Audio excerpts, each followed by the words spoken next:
Welcome to the stage for a discussion on today's most pressing IRF issues. Moderator, author, and senior editor, the Epoch Times, Jan Jekielek, along with IRF Summit co-chairs Katrina Lantos Swett and Ambassador Sam Brownback.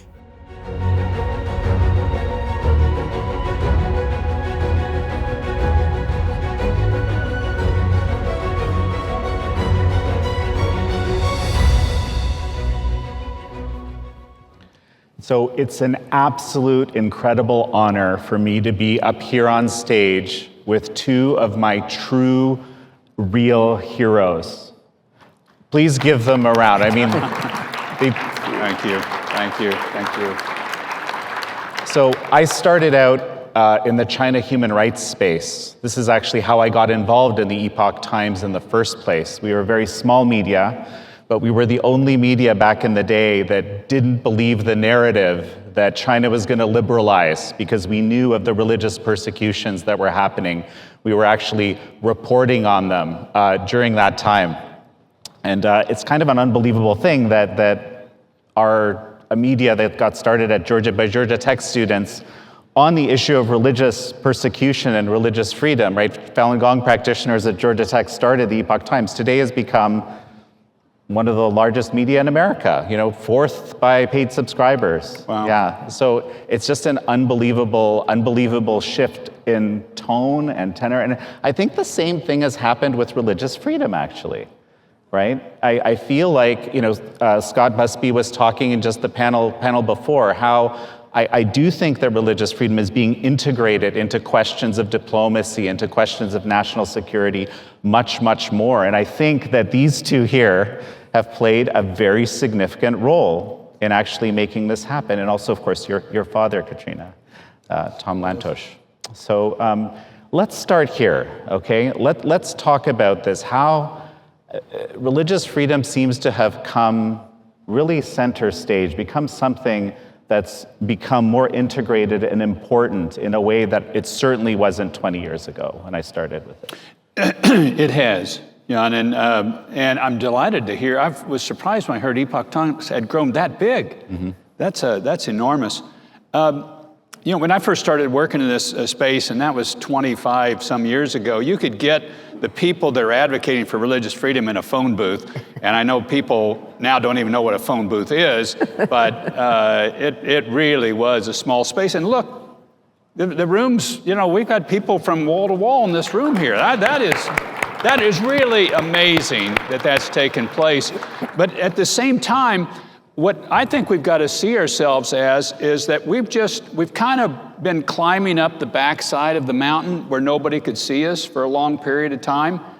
And now we're up at a perch that a lot of people are shooting at us. So how many of you experienced or have known somebody that's experienced transnational oppression? That's my point actually right there, is that's actually a good sign. You're known by your friends as well as your enemies. But we've got to now that we're in the center of the debate and the discussion, we've got to act like it. We've got to have our factual settings together. We've got to be careful and cautious, but bold and courageous.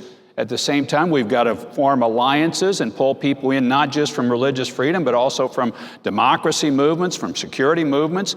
And to make this thing a global movement, a grassroots movement, because that's where we win, as a global grassroots movement.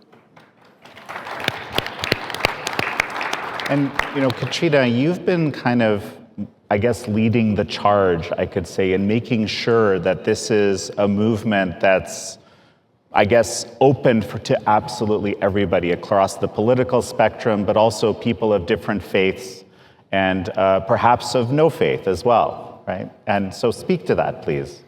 Well, when I come to the IRF Summit, I always feel like I've entered a little island of refuge from the incredible division that seems to be afflicting our society, and I'm sure many other societies around the world. We have become deeply divided, deeply hostile towards those who don't agree with us politically or on some other criteria. But Ambassador Brownback and I certainly have felt that as it relates to the fight to defend religious freedom for everyone everywhere, it is of paramount importance that this remain really not just a bipartisan cause, but a nonpartisan cause. I was actually so grateful to hear Paula White say almost exactly those words this morning in her keynote address. And you do feel it. It's like a little island of unity when we come to the IRF Summit, because there are people here, obviously from a huge range of faith traditions, but also from very different places on the political spectrum. But we get it, that this cause is bigger than politics of the day. This cause is more profound and ultimately more unifying than the many things that pull us apart. And for me, as a lifelong Democrat, it has been really important to kind of be, if you will, an ambassador to my side of the aisle. You know, there have been too many times in the past where I think maybe some Democrats have always felt like the words religious freedom should be accompanied by proverbial scare quotes, you know, we don't want to go there. Well, that is really a mistaken way of looking at the world. And I do think that it is beginning to change. And you know, the ambassador spoke about how the movement is growing, how there's more awareness of the way that religious freedom impacts on our economic welfare, our security welfare.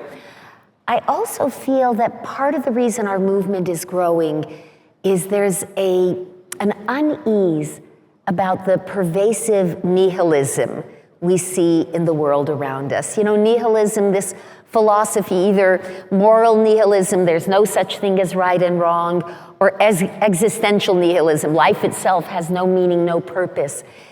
It's a terrible way to live. It's a terrible way for a community and a society to feel. And I do think, especially maybe even among young people, that you sense that they're moving away from that somewhat aimless and nihilistic view of life and searching for something more meaningful. And I hope that will also kind of help us recruit a new generation of leaders to this movement, because they are starting to understand how important it is to have a defining purpose and sense of meaning and consequence to your life. You know, this speaks so deeply to me, right?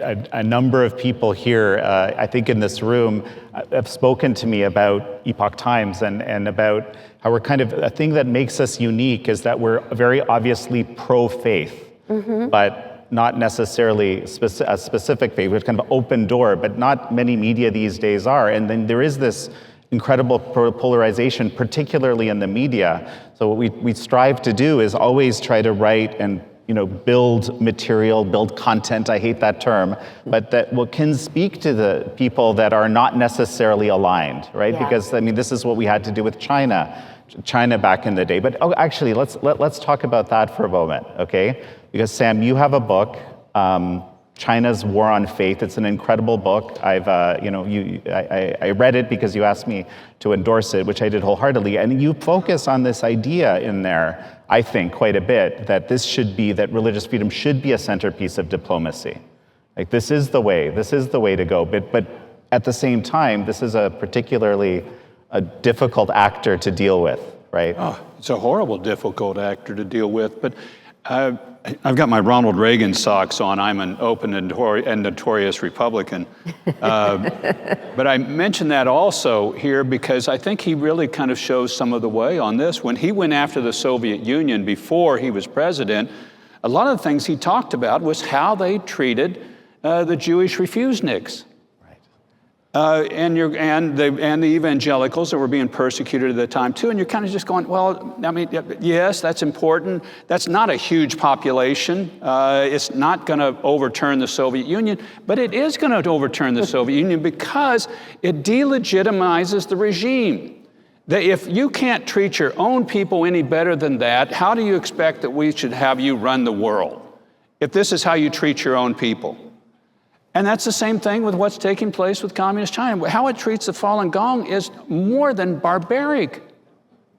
Forced organ harvesting? And you've got the book that just come out on that. So I was just going to say, I'm kind of the odd girl out on this panel because these guys both have extraordinary books that every single one of you are going to want to read. I don't have a book.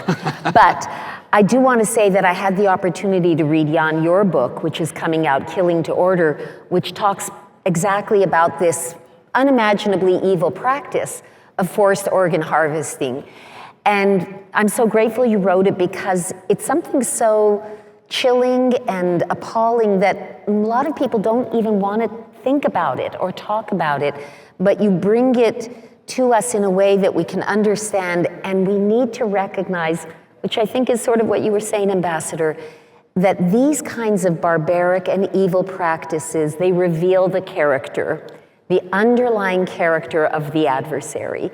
They are not an isolated sort of aberration. They are a revelation of the dark evil that lies at the heart of the Chinese communist regime, and their massive repression of every community of faith is another indicator of that. Well, and also kind of supporting a lot of repression in other places, right? This is something else that they're particularly good at. And I mean, this is something you talked about a lot. Yeah, and that's the part that really sends chills down my spine is the capacity, the surveillance technology that's out there now, and it's being freely shared. And now we're going to be facing and seeing that in a number of countries because the autocrats have figured out you got to suppress the people of faith. These are the first ones they attack, the last ones left standing. That's who we represent, is these people that are attacked in those areas. And now you're going to fight against more technology with it. But we can do that. We can pray, but we can also act. And that's what I love about you guys. You're the ones that will act. And it'll get out there and fight. And the odds look terrible and long. And it looks like, you know what? I ought to just go home and have a cup of tea. And just, we can't win this. We can win this. We will win this. We have to win this for the future of the world. We have to win this fight. And you're the centerpiece of getting it done. And, something we were talking about offline with Katrina, we have to do it with obviously these unusually bad actors like Communist China, but we kind of also need to do it with our friends and allies who gonna stray as well. And I mean, it's important, right? There's a certain sort of, if we want to have the moral authority, we need to do that. Well, I do think that that's really necessary. And, as the ambassador said, I mean, there are some unbelievably horrible actors in the world, but we need to be concerned when we see democratic friends backsliding. I think about, South Korea and Japan are examples. We see them kind of starting to weaponize law against religious minorities. That's not okay. I just heard a couple of days ago about a situation where the government of Mexico, someone associated with it, sort of ordered an individual, a religious figure who was going to come and speak at the summit, said, don't go. This is Mexico, our neighbor to the south. These are problematic because we don't want to leave any faith communities behind. We don't want to see democracies backslide and think they can get away with it. And we want to have credibility. If you only attack your adversaries, people say, well, we understand why you're doing that. But if you're willing to have hard conversations with your friends, I think that carries a certain credibility with it. So we've got absolutely. We've got just a moment of time left, just a kind of quick final thought as we finish up, as I like to say on American thought leaders on the show you've both been on, actually, now that I think about it. But yeah, a couple of quick thoughts. Maybe let's start with Katrina, and then we'll go with the ambassador. Oh gosh, my go-to is always one of the phrases for which my late father was most famous. I hope I'm not repeating myself, but he was a Holocaust survivor and a very admirable and great man. But he once said that the veneer of civilization is paper thin. We are its guardians, and we can never rest. And I live by that. And mine is, ladies and gentlemen, enjoy this time that you're here. Don't network, build relationships. I've said this before, share family photos, and then let's keep the fight going stronger. Let's build the flame bigger for this cause by this group and carry it around the world, and we will win with that. All right. Thank you.